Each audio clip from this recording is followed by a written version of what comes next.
بسم اللہ الرحمن الرحیم۔ آج انشاءاللہ تعالی دوسرا پارہ سورہ بقرہ کی آیت نمبر 213 کی تفسیر بیان ہوگی۔ سب سے پہلے اس آیت مبارکہ کا خلاصہ اور مفہوم اور اس کے بعد انشاءاللہ تعالی تفسیر بیان ہوگی۔ تو اس آیت مبارکہ میں اللہ رب العالمین نے ارشاد فرمایا کہ لوگ ایک ہی طریقے پر تھے، یعنی مطلب عقیدے توحید پر قائم تھے۔ سیدنا آدم علیہ السلام جب دنیا میں تشریف لائے، پھر آگے ان کی اولاد ہوئی حضرت آدم علیہ السلام اور ماں حوا، تو آگے پھر جو لوگ سوائے قابیل کے جتنے لوگ تھے وہ سب ایک ہی عقیدے پر تھے، عقیدے توحید کو بری سارے تھے۔ اس کے بعد سیدنا نوح علیہ السلام کا زمانہ آیا تو پھر لوگوں میں عقیدے کا اختلاف ہو گیا کہ 5 بزرگ تھے اس قوم کے اندر، جب وہ بزرگ فوت ہو گئے، دنیا سے چلے گئے، تو ان کے بعد میں جو لوگ تھے ان بزرگوں کو ماننے والے، انہوں نے ان کی تصویریں بنا کے سامنے رکھ لی کہ چلو ہمیں یہ دیکھ کے اللہ یاد آئے گا اور ہم اللہ تعالیٰ کی عبادت کریں گے۔ جب وہ نسل ختم ہوگی، اگلی نسل آئی، تو انہوں نے ان کے ذہن میں شیطان نے یہ بات ڈالی کہ اصل میں یہی تمہارے رب تھے، یہی تمہارے الہ تھے، لہٰذا ان کے تم بت بنا لو اور ان کی پوجا پاٹ شروع کر دو۔ تو ان لوگوں نے پھر ان کے بت بنا کے انہیں پوجنا شروع کر دیا اور اس کے بعد انہیں خدا بنا لیا، الہ بنا لیا۔ تو اللہ تعالیٰ نے اس کے بعد پھر حضرت نوح علیہ السلام کو بھیجا، اور اس کے بعد جتنے پھر نبی آتے رہے تو وہ سارے نبی پھر عقیدے کی دعوت لے کر آئے، اور ہر نبی نے اپنی قوم کو سب سے پہلے یہی آ کر کہا یا قوم اعبدوا اللہ ما لکم من الہ غیرہ۔ 2 چیزیں اس میں، دیکھ توجہ رکھنا ذرا، اے میری قوم اللہ کی عبادت کرو، اللہ کے سوا تمہارا کوئی معبود نہیں۔ وہ ہر نبی نے اس کے بعد 2 چیزوں کی دعوت دی، ایک تو عبادت کے لائق کون ہے؟ اللہ، سارے بولیں اللہ کی ذات، اور دوسرا اللہ کے سوا کوئی معبود بھی نہیں ہے، کوئی الہ بھی نہیں ہے، لہٰذا اے میری قوم عبادت صرف اللہ کی کرو۔ تو ارشاد فرمایا، اللہ تعالیٰ فرماتے ہیں کہ ہم نے اس کے بعد نبی بھیجے، پیغمبر بھیجے، تو نبیوں نے پھر نیک لوگوں کو خوشخبریاں سنائیں جنت کی، اور برے لوگوں کو ڈرایا اللہ تعالیٰ کے عذاب سے۔ اور پھر صرف یہ نہیں ہے کہ نبی خالی ہاتھ آئے، بلکہ نبیوں پیغمبروں کو اللہ نے کتابیں دیں، سچی کتابیں بالحق کی ہیں جی، سچی کتابیں اللہ تعالیٰ نے دے کر بھیجیں، تاکہ لوگ جس عقیدے میں نظریے میں اختلاف کر رہے ہیں تو اللہ کے نبی جا کر انہیں سمجھائیں کہ اصل بات یہ ہے اور صحیح عقیدہ یہ ہے، حق راستہ یہ ہے۔ تو اللہ رب العالمین ارشاد فرماتے جب کتابیں آئیں، نبی آئے دنیا میں، تو اس کے بعد جو نبیوں کو ماننے والے تھے یعنی یہودی اور عیسائی، انہوں نے بھی آپس میں اختلاف کیا۔ اختلاف سے مراد یہ جب وہ نبی دنیا سے چلے گئے تو انہوں نے ان کتابوں کے اندر اپنی ذاتی اغراض کی خاطر انہوں نے تعریفیں کر دیں، رد و بدل کر دیا، لوگوں کو غلط مسئلے بتائے، تو یہ پھر اس کے بعد ان میں آپس میں اختلاف ہو گیا۔ لیکن اس اختلاف کی وجہ ان کی اپنی ذاتی اغراض تھیں۔ اللہ کی کتابیں اس لیے آئیں کہ لوگوں کے درمیان صحیح فیصلہ ہو اور لوگوں کو صحیح رہنمائی ملے، لیکن جب نبی دنیا سے چلے گئے تو یہودیوں عیسائیوں نے یعنی ان کے علماء نے اور ان کے جو بزرگ تھے تو انہوں نے اس میں جان بوجھ کر تبدیلیاں کر دی، لوگوں کو پیسے لے کر غلط مسئلے بتائے۔ تو اللہ رب العالمین ارشاد فرماتے ہیں جن لوگوں نے نبیوں کی بات مانی تو اللہ تعالیٰ نے اپنی توفیق سے ان لوگوں کو سچا راستہ دکھا دیا، سچا راستہ دکھا دیا۔ اب یہ ہے اس آیت مبارکہ کا مفہوم جو آپ نے سنا ہے۔ اچھا جی، آپ اس سے یہ بات سمجھ لیں کہ قوموں کے درمیان جو تقسیم ہوتی ہے وہ رنگ کی وجہ سے نہیں، وہ نسل کی وجہ سے نہیں، علاقوں کی وجہ سے نہیں، بلکہ قوموں میں جو تقسیم ہوئی ہے میرے بھائیوں وہ ایمان عقیدے کی وجہ سے ہوئی ہے۔ قرآن پاک میں اللہ تعالیٰ نے فرمایا نا کہ یا ایھا الناس انا خلقناکم من ذکر و انثی وجعلناکم شعوبا وقبائل لتعارفوا، اے لوگو اللہ نے تمہیں ایک مرد عورت سے پیدا کیا، تمہارے خاندان اور قبیلے بنائے تاکہ تمہاری آپس میں پہچان ہو، تمہارے آپس میں کیا ہو؟ پہچان ہو۔ اب یہاں کوئی فرق نہیں ہے، بس پہچان کے لیے قبیلے بنائے۔ لیکن دوسری جگہ ارشاد فرمایا والذی خلقکم ومنکم کافر ومنکم مومن، اللہ وہ ذات ہے جس نے تمہیں پیدا کیا، پھر تم میں سے کچھ کافر بن گئے کچھ مومن بن گئے۔ تو یہ کافر اور مومن جو بنے یہ عقیدے کی بنیاد پہ بنے۔ کس بنیاد پہ بنے؟ عقیدے کی بنیاد پر یہ بنے۔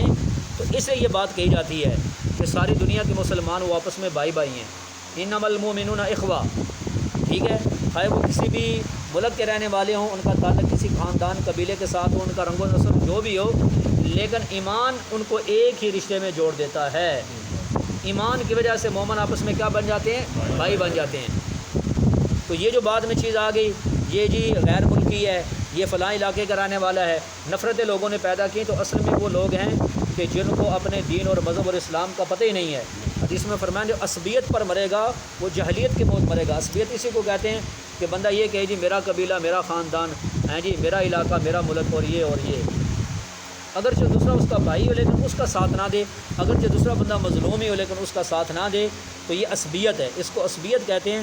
اور حضور صلی اللہ علیہ وسلم نے ارشاد فرمایا جس نے عصبیت کی طرف بلایا، عصبیت کی بنیاد پہ لڑا، وہ مرے گا تو جہلیت کی موت مرے گا، مطلب جہنم میں جائے گا۔ کہاں جائے گا؟ جہنم کے اندر جائے گا۔ تو بہرحال میرے بھائیو اس لیے، اور باقی جو کافر ہیں ان کے بارے میں بھی حدیث میں فرمایا الکفر ملۃ واحدہ، کفر جو ہے یہ سب ایک ہی مذہب ہے۔ ویسے تو نظر آتا ہے کوئی یہودی ہے کوئی عیسائی ہے، لیکن کفر کے اعتبار سے یعنی جو اسلام کے مقابل ہے وہ سب ایک ہی ہے۔ ہاں آگے ان کے اندر بھی مختلف قبیلے ہیں، اپنا مختلف عقائد ہیں ان کے اندر بھی، لیکن ہیں وہ کافر ہی سارے، جو حضور صلی اللہ علیہ وسلم کو اللہ کا نبی تسلیم نہ کریں اور نبی علیہ السلام کی شریعت کو تسلیم نہ کریں۔ تو اس لیے یہ بات سمجھ آ گئی کہ جو جدائی ہوتی ہے اور جو تقسیم ہوتی ہے میرے بھائیوں، وہ عقیدے کی بنیاد کے اوپر ہوتی ہے، وہ عقیدے کی بنیاد کے اوپر تقسیم ہوتی ہے۔ دوسری بات جو آپ حضرات نے سمجھنی ہے وہ یہ سمجھنی ہے کہ اللہ رب العالمین نے یہاں پر ارشاد فرمایا کہ لوگ ایک ہی عقیدے پر تھے، ایک ہی راستے پر تھے، بعد میں انہوں نے اختلاف کیا۔ تو یہ جو سب سے ضروری مسئلہ تھا نا، اس میں لوگوں نے اختلاف کر دیا، اور وہ ہے مسئلہ توحید، عقیدہ توحید۔ بات سمجھا رہی ہے جی؟ توحید والا عقیدہ یہ سب سے بنیادی عقیدہ ہے، اس کے بغیر کوئی بندہ جنت میں نہیں جائے گا جب تک کہ اللہ کی توحید پر اس کا ایمان نہ ہو۔ لہذا مسلمانوں کو سمجھنا چاہیے کہ عقیدہ توحید اسی کو کہتے ہیں کہ اللہ تعالیٰ اپنی ذات میں، اللہ تعالیٰ اپنی صفتوں میں، اور اللہ تعالیٰ اپنی عبادت میں وحدہ لا شریک ہے، اس کا کوئی شریک نہیں ہے۔ مطلب اللہ کی ذات جیسی کسی کی ذات نہیں، اللہ کی صفتوں جیسی کسی کی صفتیں نہیں، اور اللہ تعالیٰ کی عبادت اللہ کے سوا کسی اور کی عبادت کرنا جائز نہیں ہے۔ یہ عقیدہ توحید ہے۔ اور اگر بندہ اللہ کی ذات میں کسی کو کسی بھی اعتبار سے شریک کر دے، یا اللہ کی صفتوں میں کسی اعتبار سے کسی کو شریک کر دے، یا اللہ کی عبادت میں کسی کو شریک کر دے، تو یہ بندہ پھر شرک والے جرم کا ارتکاب کرتا ہے۔ اگر موت سے پہلے توبہ کر لے توبہ قبول ہو سکتی ہے، اور اگر توبہ نہ کی تو پھر اس بندے کی بخشش نہیں ہوگی، اس بندے کی بخشش نہیں ہوگی۔ تو یہ سب سے بنیادی عقیدہ تھا جس کے اوپر لوگ تھے، لیکن بعد میں سیدنا نوح علیہ السلام کے زمانے میں ان لوگوں نے اختلاف کیا، اور پھر اختلاف جو ہوا وہ کس وجہ سے ہوا؟ بزرگوں کی محبت میں غلوب کرنے کی وجہ سے۔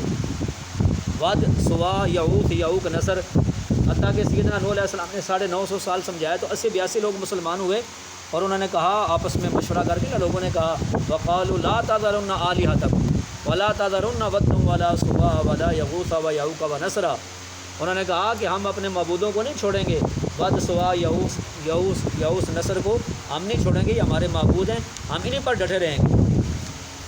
بات سمجھا رہی ہے کہ نہیں آ رہی؟ تو ان کی شرک کی جو ابتدا ہی وہ بزرگوں کی محبت میں غلوب کرنے کی وجہ سے ہوئی، حد سے زیادہ محبت میں حد کراس کر جانے کی وجہ سے ہوئی۔ تو شریعت کی جو حد بندیاں ہیں اس سے آگے بڑھنا نہیں چاہیے، یاد رکھو۔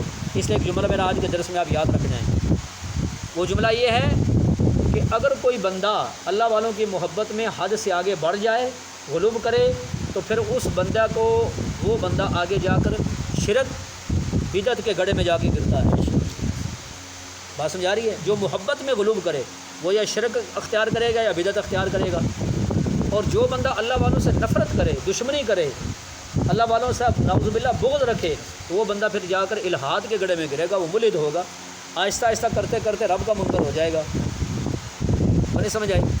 ہاں، اس لیے اس دور کے اندر بھی بڑے لوگ الحاد کی دعوت دے رہے ہیں، اور ابھی اللہ کے فضل و کرم سے بہت سارے لوگ ایسے ہیں کہ جنہوں نے اس مرزا جیل میں کی حقیقت سمجھ لی ہے ہیں جی، اور جناب جو بزرگوں پر الزام لگایا کرتا تھا اور مختلف باتیں کیا کرتا تھا، تو اس کی بھی لوگوں نے حقیقت سمجھ لی ہے، ٹھیک ہے جی، اور آہستہ آہستہ لوگ اسے چھوڑ رہے ہیں، کیونکہ وہ آدمی اس کا مشن ہی یہ ہے کہ اللہ کے نیک بندوں کی دشمنی لوگوں کے دلوں میں پیدا کرنا۔ یہ 2010 کی بات ہے، میں اس وقت دورہ دیشری میں پڑھتا تھا، تو اس وقت جس محلے کے اندر یہ بیٹھا کرتا تھا ابتدا میں شروع میں، تو وہاں اس نے اپنا وہ کام شروع کیا، اسٹارٹ شروع کیا، تو وہاں کے کچھ لوگ ہمارے محمود صاحب کے پاس آئے اور کہا جی ایک بندہ ہے، ابھی شروع میں وہاں کوئی کیمرہ شیمرہ کچھ نہیں تھا اس کے پاس، تو یہ نا اس طرح کے کام کر رہا ہے، وہاں پر ہم نوجوانوں کو متنفر کر رہا ہے، تو آپ کسی بندے کو بھیجیں۔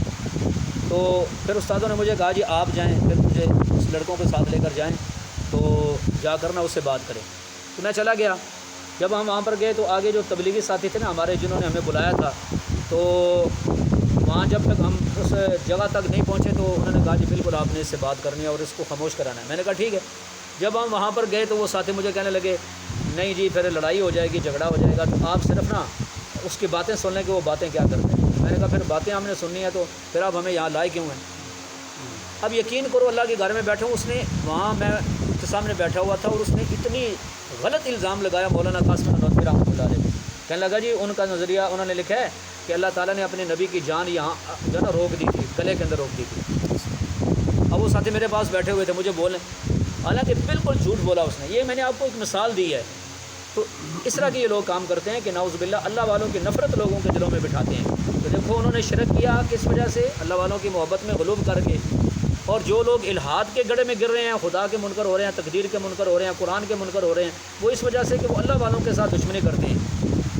جب اللہ والوں سے دشمنی کرتے ہیں تو رب کی لعنت اور پھٹکار ان کے اوپر نازل ہوتی ہے اور پھر آخر میں جا کے وہ ہمیشہ ہمیشہ کے لیے جنت سے محروم ہو جاتے ہیں. لہٰذا اعتدال چاہیے. کیا چاہیے؟ اعتدال. محبت بھی ضروری ہے اللہ والوں کی، لیکن محبت اپنی حدود میں رہے، شرعی حدود سے باہر نہ ہو. ٹھیک ہے جی. ایسے لوگ ہم پر الزام لگاتے ہیں یہ وہابی ہیں، ولیوں کو نہیں مانتے، نبیوں کو نہیں مانتے، پیغمبروں کو نہیں مانتے. تو ہم کہتے ہیں ہاں ہم انہیں خدا نہیں مانتے، باقی خدا کو خدا مانتے ہیں، نبی کو نبی مانتے ہیں، پیغمبر کو پیغمبر مانتے ہیں، اہل بیت کو اہل بیت مانتے ہیں، صحابی کو صحابی مانتے ہیں، اور ولیوں کو ولی مانتے ہیں. بس جو جس کا مقام ہے اس پہ مانتے ہیں. تو ہم یہ کہو کہ ہم خدا مان لیں، یہ تو نہیں ہو سکتا. باقی اس آیت مبارکہ کی تفسیر انشاءاللہ کل ہوگی. اللہ تعالیٰ عمل کی توفیق عطا فرمائے.